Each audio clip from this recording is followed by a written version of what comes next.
Jeg starter. Okay, vi har sådan gået rundt i et par timer nu, og det er efter nogen, der gider svare på vores spørgsmål, men det er sgu lidt svært.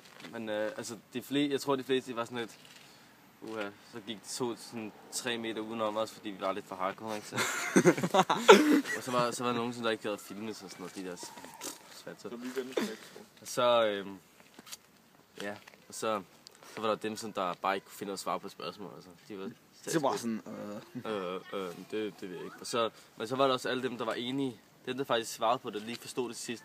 De var enige om, at det er et fucking skodemne. Hvad vi så kan garantere her, er, at I har fundet ud af, at det emne ikke var det rigtige for jer, vel? Nej. Hvad synes I så hele tiden om det emne, som vi har her på skolen lige nu? Det er noget lort. Ja, helt enig. Det er noget værre lort. Men hvad har I så fundet af nu til allersidst, at jeres nye ting skal gøre efter alt det her? Vi skal rundt og spørge alle de andre elever, og hvad de synes om emnet. Så I skal simpelthen få overbevist de andre elever om, at det I synes er det rigtige. Ja. Smukt. Tak for det. Lidt ligesom Jehovas vidner.